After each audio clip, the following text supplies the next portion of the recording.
Guys, look, I believe that the right people are coming into your life right now. But I think the only way it can happen is if you remain on the path that God has set you up on.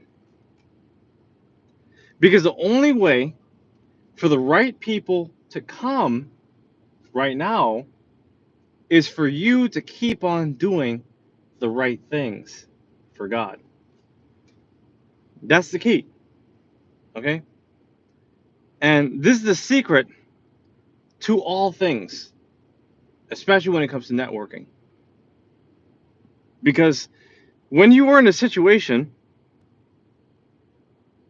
of massive growth, there's a lot of people who are already lining up who are also ready for massive growth and they want to join you. This is why I always say that the people that you're looking for are also looking for you. All right, the people you're looking for are also looking for you simply because when you're doing the right things, the right people will show up in the right way and at the right time, and you will be able to get the right things done every single time. How do I know? Well, I know it from example. I know it from experience. I know it because I've seen it happen right in front of my face. There's once upon a time when, before I wrote my first book, I was contemplating how to get it done. And back then, it seemed impossible because I felt I had to contact a traditional publisher. I was a no-namer.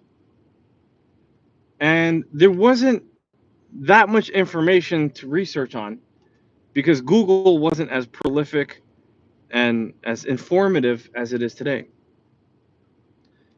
So I asked God over and over again, week after week, how am I going to get this book published? Because I had already written it, but I didn't know exactly what it was I was supposed to do to publish it, right? I knew I couldn't pay like tens of thousands of dollars. I knew I couldn't pitch some literary agent and make it Scholastic or Penguin or Random House or any other big publisher. So I had to be creative. I had to just do what it was that God wanted me to do.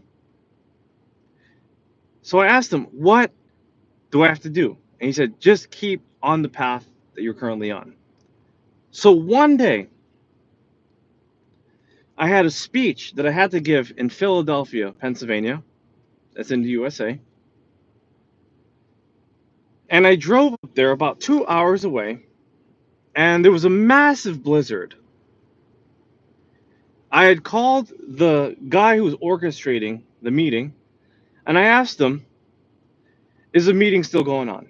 Because I don't know if I could make it. I got to drive in this blizzard. I don't have the best car at the time. And I'll make it. If you guys are on, I'm on. Because I have the belief that the show must go on. Which I believe came from Abbott and Costello. They were old-time comedians back in the 50s. If you're a historian, you know what I'm talking about. But I knew the show must go on. And I really thought that, like, some way, somehow, that this speech was going to be the most pivotal that I would give at this time. They told me that 50 people would show up, but because of the blizzard, only about 6 people showed up. So, a little more than 10%. I was a little surprised, Exactly 12% of the people showed up. 6 out of 50. What's going on here? I don't know if this is worth it. I drove all this distance to give a speech. And I thought that, maybe this was going to be the day. So I gave my speech to the best of my ability. And right afterwards, a man approached me. His name was Donald. And he said, "Sir, I think you'd be great writing a book." I was like, well, you know what? I already published one. I already want to publish one.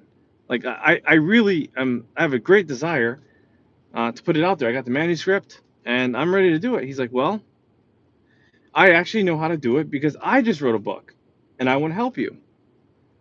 I was like, really? So Donald began to tell me about the nuances of publishing and how easy it was. And I realized like self-publishing was actually an option. He told me that he wasn't going to make it to that speech that day, but he said a prayer and something urged him to meet me, to come out. He knew I was coming. He wasn't the guy that was running it, but the guy that was running it told him that Daniel Alley's coming. He's a great young man. He's someone that you're probably going to want to meet. Since you're an author, you want to meet someone who's a rising star in this industry. So Donald only talked to me for about 5 minutes about the book publishing, but he said, go to this website and you're going to figure it out, basically. And I was like, that's all I needed to know, right? Networking. He was blessed by my speech, and then he blessed me with his knowledge about how to publish a book. And that's what I'm saying, right? When you do the right things in the right way, at the right time, the right people will show up every single time. As soon as I went home, had to drive back in the blizzard, I got right to it. Right? I said, this is what I got to do. And in just a day or two, I got it done. And my first book, You Are the Boss, came out because I met the right person. Okay, the connection was there. Now, did I know that I was going out there to meet this man? Did I know that he even had that knowledge and was willing to share it with me? No, I didn't. But did I follow the path that God had put me on? And the answer is yes. How many times have you seen in your life where God has just presented people that you never even knew was going to be there and would help you? And it's not only in networking situations. There was one time when I was a kid and I went to swim for the first time. I didn't even know how to swim. My dad said, "Don't go into the deep end," but he had a Caribbean accent, so I thought he said, "Don't go into the deep end," because I'm like 10 years old or less. I think I was 10, and I'm like, "Don't go into the deep end. I don't know what you're talking about. Like I'm from New York. I just want to swim. I never did this before." So I jumped in the water with my sandals on and everything. Didn't even know what to do, and next thing you know, a British man saved my life. It's like coughing up water. Thankful that I was able to live again. Right? First time I almost died. But God will send the right people in the right way at the right time if it was meant to be. Now, could we call it favor? Of course, right? God's favor is upon your life. I can't say I was doing the right thing at that time, right? But because God is a protector, he knew that I needed the help. He's like, son, I got a long life for you. You're a kid, you don't know, and I'm gonna send somebody. No one was in the pool. No one was even at the distance. I jumped in with my brother, and last thing you know, I'm like up there, and some guy's like staring at my face and asking me if I'm okay, in a thick British accent. Are you okay, mate? I'm like, yeah, I hope so. Never heard this kind of language before, but I think you're asking me if I'm all right. I'm all right, man. Because in New York, you don't hear people saying mate. Like this is just not in the lexicon. So that's what I'm saying, right? So sometimes when you don't know what you're doing and you might not be doing the right things, God will send you the right people. But if you do know what you're doing and you're on the right path and you're doing everything he's asking you to do, God will still send you the right people. So it works both ways. Before I was saved by Lord Jesus Christ, I had a family member who gave me an automated text message. And he said, opt into this. He's like, they just send you like, inspirational things every day. I thought to myself, all right, man, I got nothing to do. I was a drifter at the time. I didn't have a plan. I wasn't doing anything important. So I tuned in. And next thing you know, I'm getting Bible verses. Titus, Ephesians, John, Luke, Matthew, Malachi. All these verses kept coming. I'm like, this is the first time I'm ever reading the Bible, and this stuff has never been covered. So it prompted me, the Holy Spirit led me into seeking God.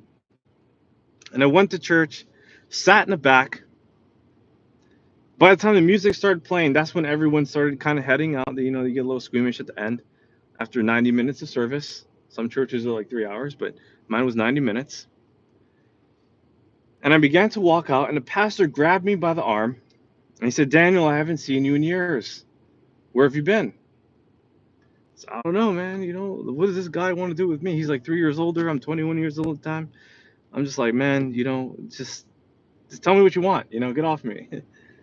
And he said, "I want to meet up with you. I want to catch up, and just if you're willing, let's have a talk." I'm like, well, I do need the mentorship, and I don't know what I'm doing. I'm in college, lost, and I figured this is the right thing to do, right? Because I'm just like searching for the right steps. I wouldn't even say I said a deep prayer before I met him. I was just like, God, what should I do? Should I go to church? Yeah, go to church. Okay. And that was all I said, basically. I went to church. I took the steps. Pastor grabbed me. I met up with him on a Wednesday because we went to church on a Sunday.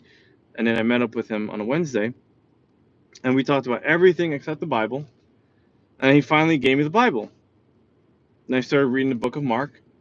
And it absolutely changed my life. And I never turned back after that moment. And it was all because God sent me the right person at the right time, because I did the right thing. I didn't know what I was doing. I didn't know. In fact, my intention was to get out of that situation. I did the right thing by going to church, but you can say I did the wrong thing by trying to leave early. Right? I'm just like, yo, let me get out of here because I'm nervous. I don't want to like talk to these church people. They're perfect. I'm not. I'm the sinner. They're the winners. Like, I don't have the confidence to even like deal with them or combat the situation. And if they ask me what I'm doing and I don't know how to explain it, I'm probably gonna get upset. Right? Right? I was defensive, and I was young. I was hot blooded. I wanted to like kind of argue and fight. So that's why I was trying to escape, and I didn't understand myself at the time at all, actually. Being 21 is hard to do, to really like know exactly who you are, right? You get little glimpses of what you can be, your potential, but you don't know exactly what it is you're supposed to do. Sometimes you understand a little bit, but at 21 years old and 9 months, I found my purpose, and I learned exactly who Jesus Christ needed me to be. And by 22, I solidified that by reading the whole Bible. I started reading a bunch of books and self-help. Then I started going to conferences, listening to professional speakers. Then I would go back to school. I would listen to my professors talk, and I'm like, you know what? I learned more from that 1 hour conference that I did in this whole, semester, taking 5, 6 classes at once. I learned more from reading these books of self-help than I did in all the textbooks I read in college. Right. So that's how I knew I got to be a professional speaker. I got to go out there and teach people. I got to be motivational. But then when I started being motivational, I realized that people don't pay for that, right? Nobody wants to pay for motivation. They want coaching, but they don't want to pay, right? And then they just go to someone else who's definitely more inferior than I am, and they want the coaching and the consultations, and everybody likes to give advice, but who likes to pay for it, right? Who likes to actually charge for it? Who can do that? And so combating that was another thing. But then I learned the business. I learned how to actually package the value. I learned how to share with people the things that they need to know in the fastest way possible so that they would understand it. They would be able to use it in their life. It would be the most practical. It would be the most applicable that they can plug in and play right away. And my success began to grow. Then I realized, you know what, I got to create other businesses. Right? So I started a book publishing company. I started designing websites for people, hired a team, started making investments in crypto and stocks and real estate. I started doing things that I never even thought was possible, right? But the way it happened was that people started telling me about it, right? People started showing me. In fact, in the pandemic year, by this time I was already very successful in 2020, but I saw that American airline stocks went down. And I said, you know what? It's like $10 right now. I got to buy it. Because I'm like, the airlines, they're not going to like lose money. I know somehow because Obama bailed out the car manufacturers in 2009, that most likely in 2020, if nothing works out, then Donald Trump would bail out the airlines if he needed to, right? Or people would step in and invest and do some kind of thing to turn the industry around. So I said, let me invest. It went up to like $25, and I made 2.5 times more than what I invested. And I bought a lot of shares, right? So that was like just wisdom. That was just knowing, right? The pandemic for a lot of people was a difficult time. They lost their business, they lost their spouse, they lost a lot of things. They lost their mind, some people, and they lost their courage, and they even lost their bodies. Because I remember in the beginning of that year, I was lifting a lot. I was like the strongest I ever was, and then boom, they shut down the gyms for like 3 months. I couldn't believe it. And then one time, this is another thing, how the right people show up. One time, I'm walking around my neighborhood, and I see my neighbor, and I'm like, yeah, man, like I don't know, it's hard to like just run around the block and do push-ups at home, and I was like lifting, you know, 3 plates on the bench 10 times. I was doing my work. I was playing basketball. Now they blocked off the rims, and you can't go to the gyms, and all of a sudden everybody is away from each other, 6 feet away. What do you do? And he's like, I lived in Virginia at the time. He's like, you could go to West Virginia and sign up for Gold's Gym because West Virginia isn't locked down like Virginia is. And I'm like, wow, okay. So I looked it up, 50 minutes away. And it was literally like the day before all the gyms opened up, but I could not wait anymore. I even said to God, I'm going to go there and make this happen. I asked them, how do I sign up? Do you have a day pass? They said, no, you got to sign up for a month. I'm like, how much is it? They're like $180. I'm like, "Pfft, okay. It's a little excessive for like one workout. But I said, I'm going to go. Took a little less than an hour to get there. And I banged out the best workout I possibly could in that 90-day period when the gyms were closed. But it was all because someone told me about this, right? That guy didn't have to walk out of his house. We didn't have to talk. A lot of people ignore you. If they're busy, they don't want to talk. They like turn away. I wouldn't say he was like the most friendly guy, but we were cool. And I asked him, "What's up, man? Like, do you go to the gym?" And he's like, "Yeah, I went to Gold's Gym a couple times. It was cool. It was a little far, but I had to." I'm like, he didn't have to tell me that, right? So it's like the right people have showed up in my life over and over again. And the bottom line is, if people are helping you, let them know. But if they're hurting you, let them go. A lot of people ask me, how do you find new people? Well, you got to get rid of the old people. How do you get rid of the old people? You got to go find new people, right? It's reciprocal. And that's something you might want to write down, right? Something very important. How do you get rid of old people? You find new people. How do you find new people? Got to get rid of old people, right? It's like the cycle of life. You can't really find old people if you're not willing to accept. Sorry, you can't really find new people if you're not really to accept that the old people have to go. All right. If you don't know that the old people are holding you back, and this could be your friends, your family, your neighbors, your workers, whoever, people that you go to school with, people you go to church with, people you see at the gym. If you're just tired of meeting up with the same people and hearing the same stuff and going to the same cookout, having the same event, doing the same things, talking about the same subjects, then in your heart you have to say, you know what, I'm ready. I'm ready for promotion. And you don't have to like alienate everyone all at once, but just like, give them a little less attention than you were before. You don't have to like call them and talk to them for hours and meet up and have like all these drinks and waste all this time. You gotta ease up on them. And then sometimes you might have to leave.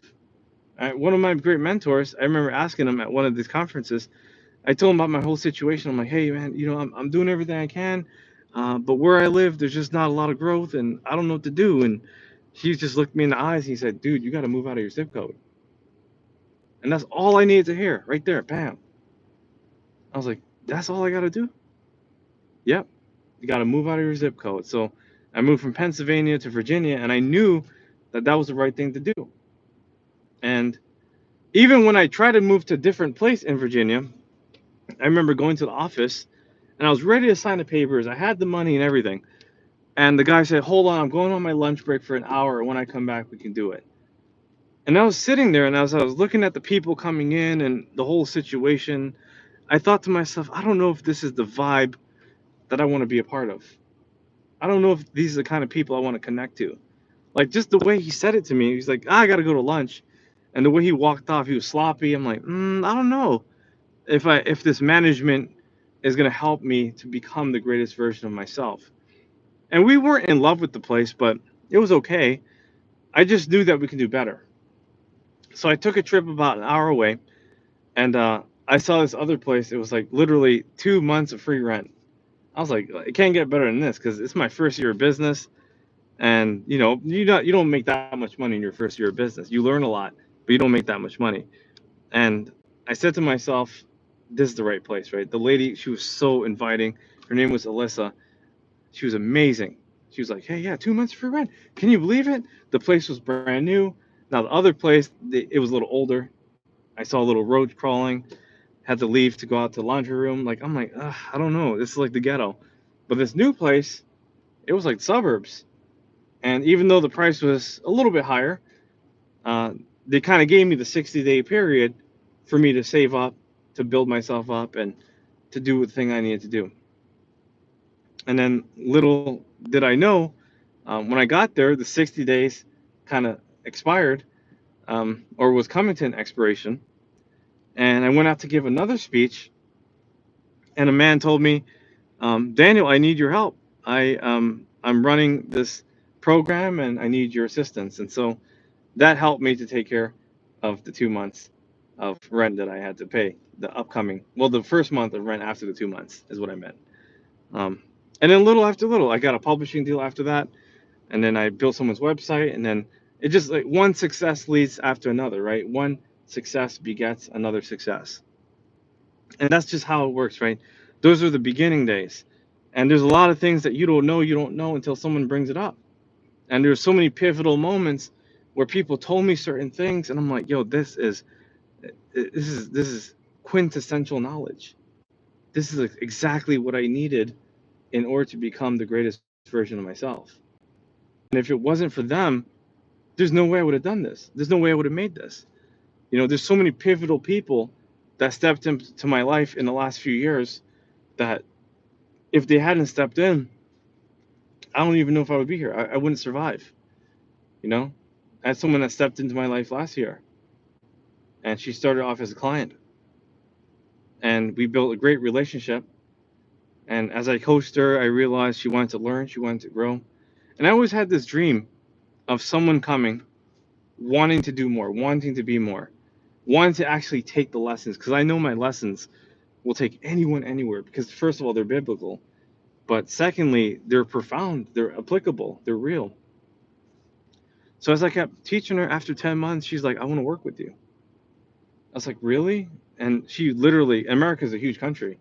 She literally was willing to move across the country to come work with me. And that's exactly what she did. And she's going to be working with me for life, right? Because that's exactly what people do, right? That's what friends do for each other, right? She understood, like, hey, you need my help. I need your help. And when you find a partnership like this, sometimes people don't like it, right? Other people, like maybe her family doesn't like it, maybe my family, my teammates, some of them didn't like it because they're like, why are you teaching her all these things? And then that creates somewhat of a rift between other people, right? But if you knew people, sometimes new people can make them upset, right? And even though you might have established relationships, sometimes people become insecure, right? And you might have someone new in your life, and then the person that you used to know, the old person, not that they're old, but they're more familiar. They're like, why are you doing this? I don't understand what you're trying to do here. Like the orchestration is different than what they expected. But it's not really about what they expect, it's what God expects, right? God is asking me to elevate. God is asking me to take things higher. Without her help, I wouldn't have been able to write the books that I'm coming up with now, and to accomplish the goals that I'm doing, and to actually get through this transition, this major transition that I've been facing right now. Um, so it's a big thing, right? The right people always come at the right time. Just like the guy came at the right time to save my life in the pool when I was drowning. Just like the guy who came, who showed me how to publish a book. Right? Just like the guy who came and said, this is what you got to do.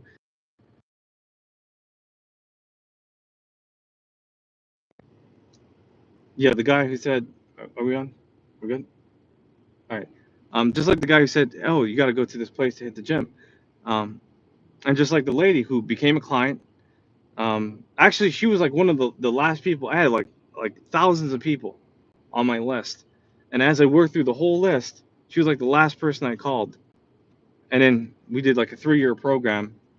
And after 10 months, she like dedicated the rest of her life to me, which is like unprecedented, right? It's not something I've ever seen before, right? So, but God did it, and God helped me to transition because of her help and many others.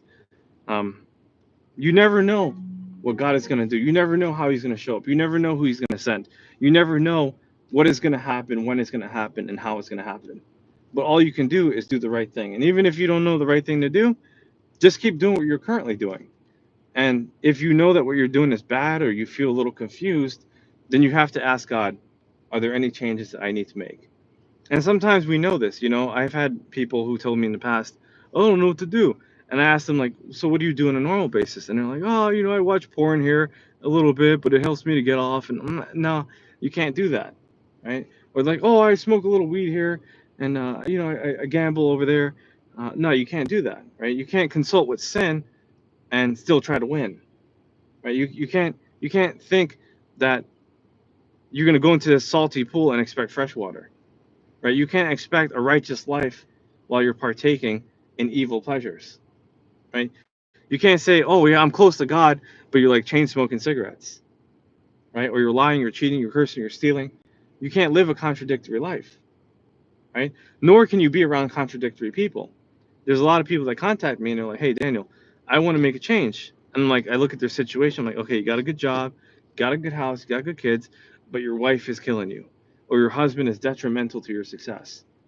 And there's no way you can get to where you want to be if you have someone that's so toxic, right? And then a lot of people justify, like, oh, God hates divorce and this and that. But what does Matthew 19:29 say?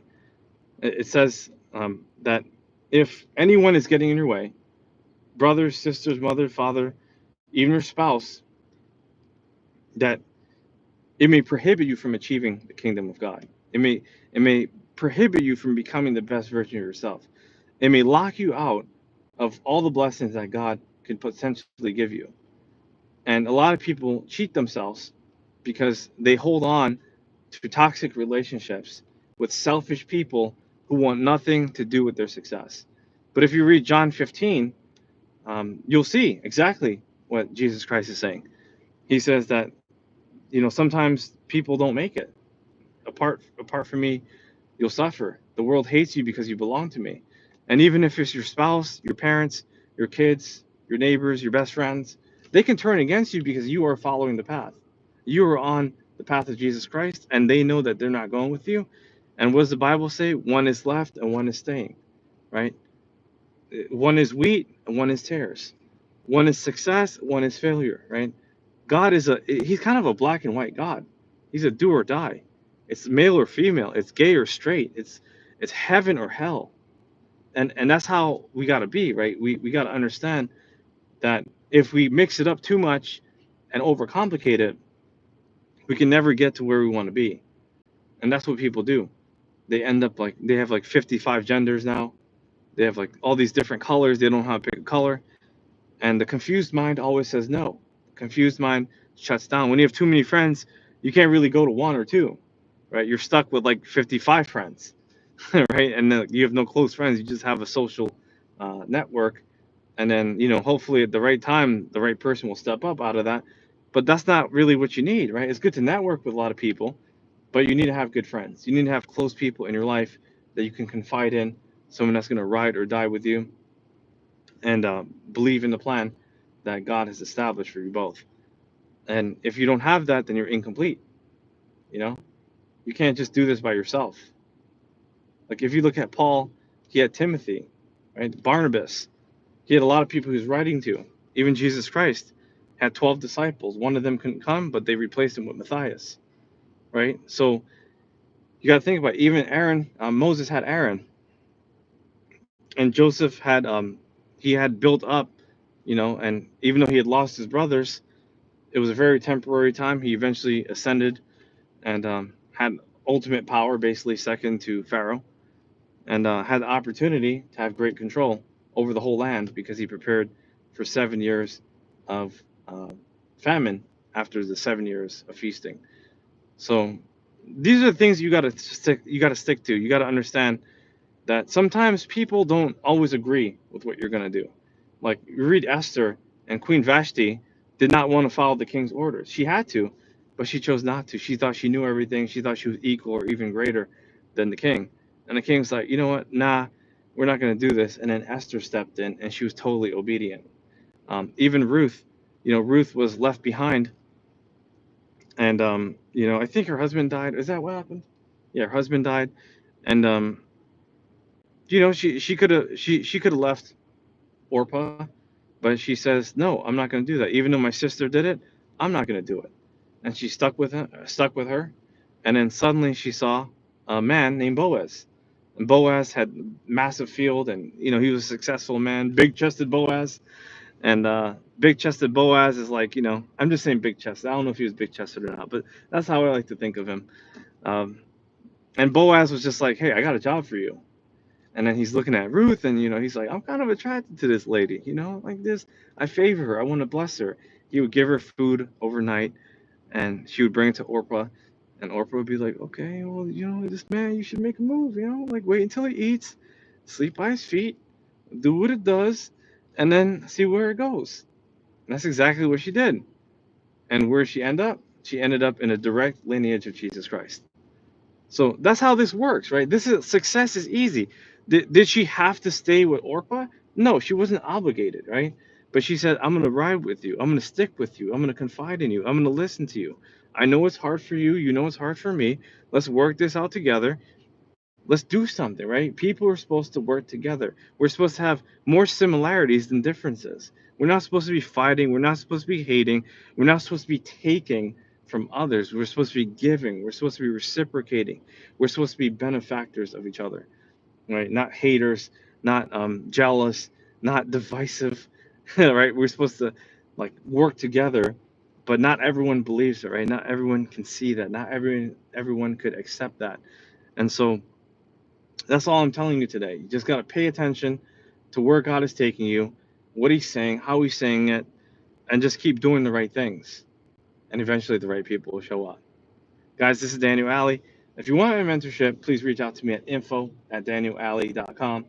I'm going to actually text it down here below, and I'll pin the comment in case you're seeing this afterwards. But there's a lot of opportunities in front of you right now.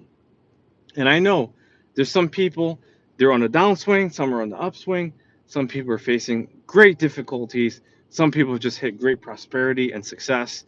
And God can do anything in anyone's life. A lot of people right now, they're feeling stuck.